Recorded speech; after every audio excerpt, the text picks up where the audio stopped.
In reality, without your consent, no one can make you angry. No one can make you sad. No one can make you fearful without you allowing it to happen. Hey, how you doing? Hope things are well for you. Okay, so today we're going to address a couple of emails that I got. One calling me out to explain a concept a little better that we talked about in the last couple of episodes, and one asking about Empathy Run Amok. Don't go anywhere. Go.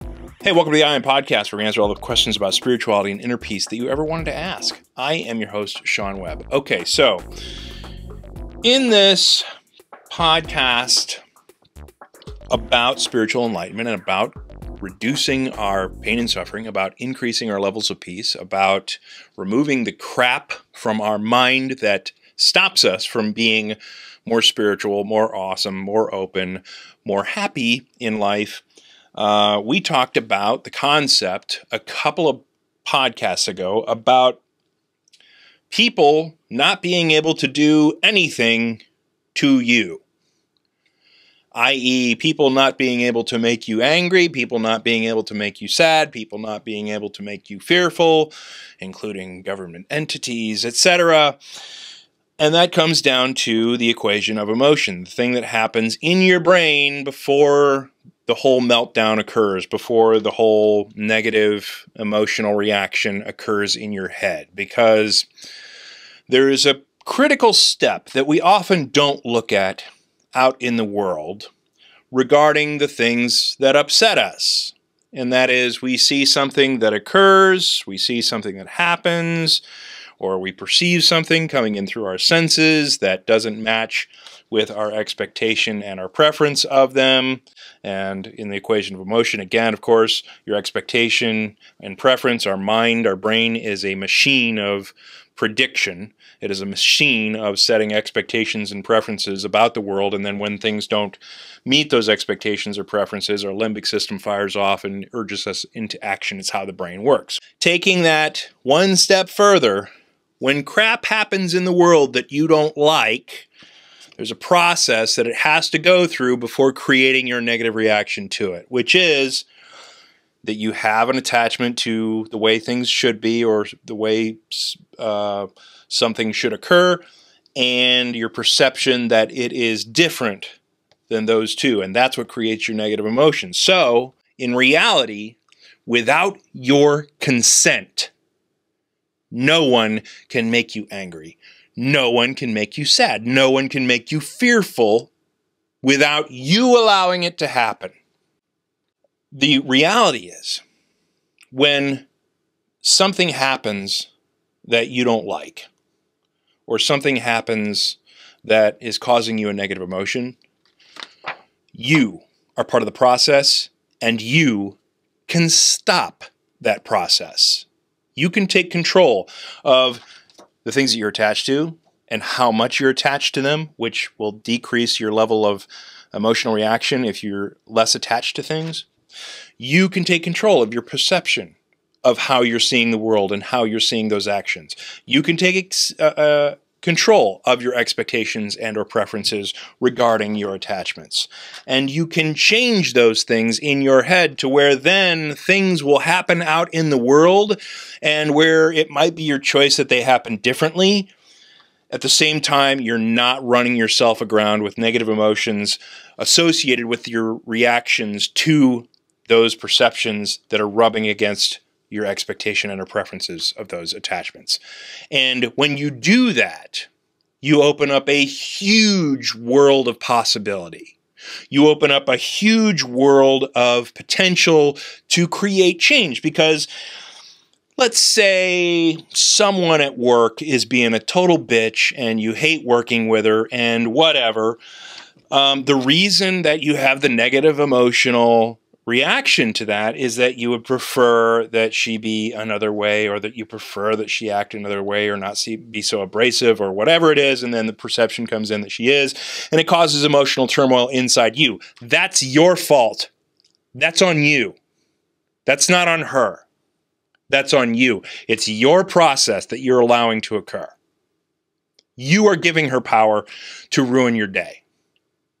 And instead, if you were able to take control of this and change it and see it differently, see her with compassion, see her as a victim of her own shit, then all of a sudden you can take yourself out of the equation, be a much happier person, and maybe even insert into that whole dynamic the positive energy, the positive emotion, the positive compassion that will allow her not to be a bitch. Wow, now we're changing the world. How awesome is that? And as I continue that point, I want to move right into our next, our second email, because this is a good handoff from what I was talking about now to what I'm about to talk about. So forgive the intrusion for just a second. A friend writes on Facebook who connected to the I Am Spirituality page.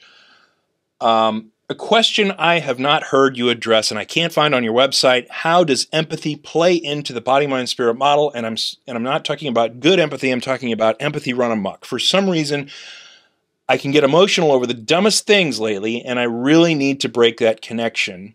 Movies, viral videos, written stories.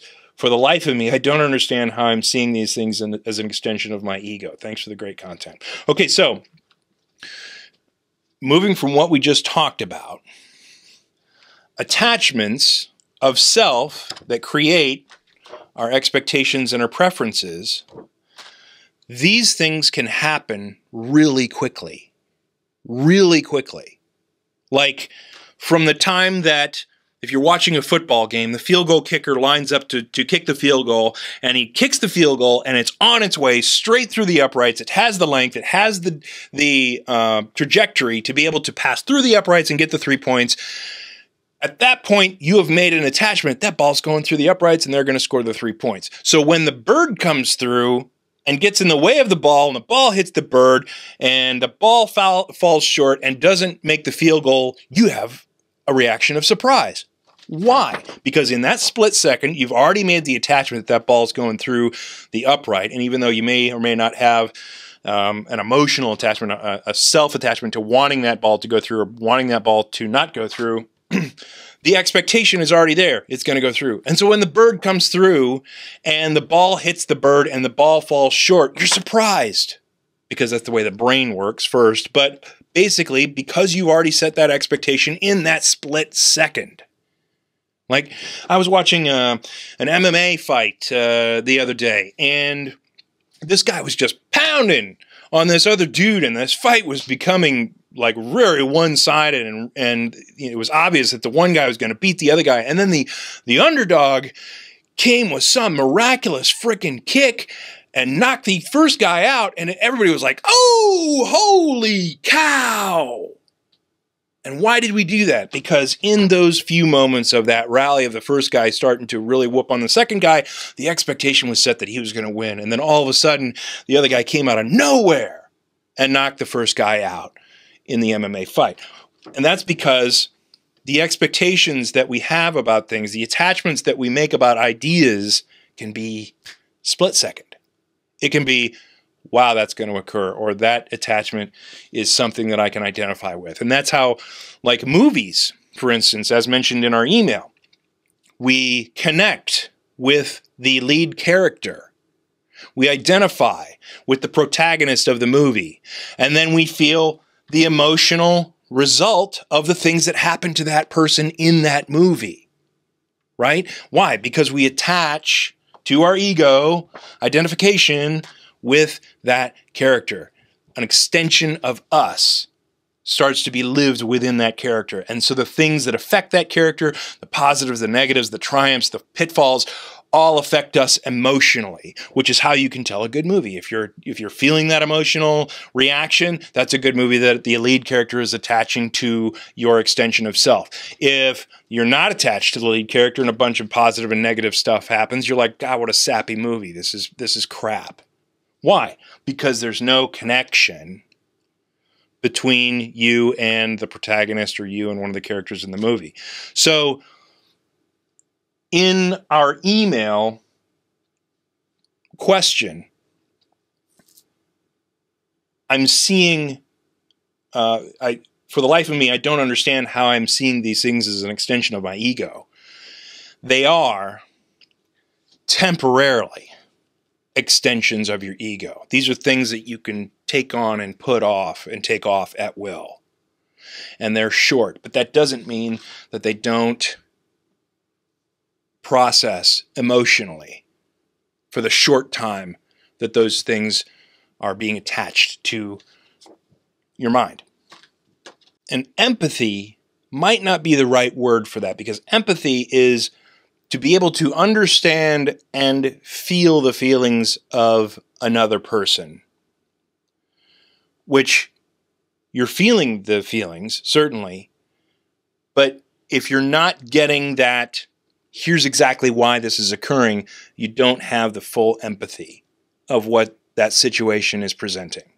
And so what I would suggest is to dive into the short-term attachments, the really quick